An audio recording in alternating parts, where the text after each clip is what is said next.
بسم اللہ الرحمن الرحیم۔ اسلامزم چینل کے معزز دوستو السلام علیکم۔ حضرت عبداللہ یہ ہمارے حضور رحمت عالم صلی اللہ علیہ وآلہ وسلم کے والد ماجد ہیں۔ یہ عبد المطلب کے تمام بیٹوں میں سب سے زیادہ باپ کے لاڈلے اور پیارے تھے۔ چونکہ ان کی پیشانی میں نور محمدی اپنی پوری شان و شوکت کے ساتھ جلوہ گر تھا، اسی لیے حسن و خوبی کے پیکر اور جمال و صورت و کمال، سیرت کے آئینہ دار اور افت و پارسائی میں یکتائے روزگار تھے۔ قبیلہ قریش کی تمام حسین عورتیں ان کے حسن و جمال پر فریفتہ اور ان سے شادی کی خواستگار تھیں، مگر عبد المطلب ان کے لیے ایک ایسی عورت کی تلاش میں تھے جو حسن و جمال کے ساتھ ساتھ حسب نسب کی شرافت اور افت و پارسائی میں بھی ممتاز ہو۔ عجیب اتفاق کہ ایک دن عبداللہ شکار کے لیے جنگل میں تشریف لے گئے۔ ملک شام کے یہودی چند علامتوں سے پہچان گئے کہ نبی آخر الزماں کے والد ماجد یہی ہیں۔ چنانچہ ان یہودیوں نے حضرت عبداللہ کو بارہا قتل کر ڈالنے کی کوشش کی۔ اس مرتبہ بھی یہودیوں کی ایک بہت بڑی جماعت مسلح ہو کر اس نیت سے جنگل میں آ گئی عبداللہ کو تنہائی میں دھوکے سے قتل کر دیا جائے، مگر اللہ تعالیٰ کی حفاظت نے اس مرتبہ بھی اپنے فضل و کرم سے بچا لیا۔ عالم غیب سے چند ایسے سوار ناگہاں نمودار ہوئے جو اس دنیا کے لوگوں سے کوئی مشابہت ہی نہیں رکھتے تھے۔ ان سواروں نے آ کر یہودیوں کو مار بھگایا اور عبداللہ کو بحفاظت ان کے مکان تک پہنچا دیا۔ وہب بن مناف بھی اس دن جنگل میں تھے اور انہوں نے اپنی آنکھوں سے یہ سب کچھ دیکھا، اس لیے ان کو عبداللہ سے بے انتہا محبت و عقیدت پیدا ہو گئی اور گھر آ کر یہ عزم کیا کہ اپنی نور نظر آمنہ کی شادی عبداللہ ہی سے کروں گا۔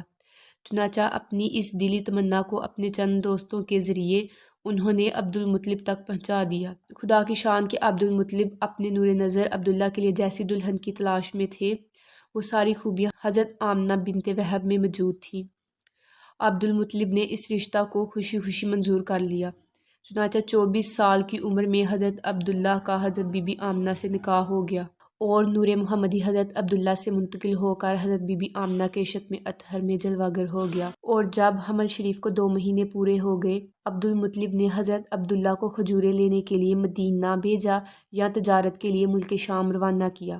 وہاں سے واپس لوٹتے ہوئے مدینہ میں اپنے والد کے ننیال بنو عدی بن نجار میں 1 ماہ بیمار رہ کر 25 برس کی عمر میں وفات پا گئے اور وہیں دارنابگہ میں مدفون ہوئے۔ قافلہ والوں نے جب مکہ واپس آ کر عبد المطلب کو حضرت عبداللہ کی بیماری کا حال سنایا تو انہوں نے خبرگیری کے لیے اپنے سب سے بڑے لڑکے حارث کو مدینہ بھیجا۔ ان کے مدینہ پہنچنے سے پہلے ہی حضرت عبداللہ وفات پا چکے تھے۔ حارث نے مکہ واپس آ کر جب وفات کی خبر سنائی تو سارا گھر ماتم کدہ بن گیا اور بنو ہاشم کے ہر گھر میں ماتم برپا ہو گیا، اور خود حضرت آمنہ نے اپنے مرحوم شوہر کا ایسا پردرد مرثیہ کہا کہ جن کو سن کر آج بھی دل درد سے بھر جاتا ہے۔ روایت ہے کہ حضرت عبداللہ کی وفات پر فرشتوں نے غمگین ہو کر بڑی حسرت کے ساتھ یہ کہا کہ الہی تیرا نبی یتیم ہو گیا۔ حضرت حق نے فرمایا کیا ہوا، میں اس کا حامی و حافظ ہوں۔ حضرت عبداللہ کا ترکہ ایک لونڈی ایمن جس کا نام برکہ تھا، کچھ اونٹ کچھ بکریاں تھیں۔ یہ سب ترکہ حضور سرور عالم صلی اللہ علیہ وآلہ وسلم کو ملا۔ ایمن بچپن میں حضور اقدس صلی اللہ علیہ وآلہ وسلم کی دیکھ بھال کرتی تھی، کھلاتی، کپڑے پہناتی، پرورش کی تمام ضروریات مہیا کرتی۔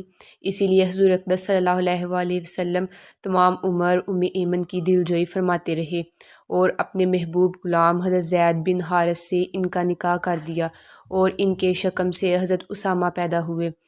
تو یہیں تک تھی ہماری آج کی ویڈیو۔ اسی طرح کی مزید اسلامک ویڈیو دیکھنے کے لیے ہمارے چینل اسلامزم کو سبسکرائب کریں۔ اپنا اور اپنے ساتھ کے لوگوں کا خیال رکھیں۔ شکریہ۔ اللہ حافظ۔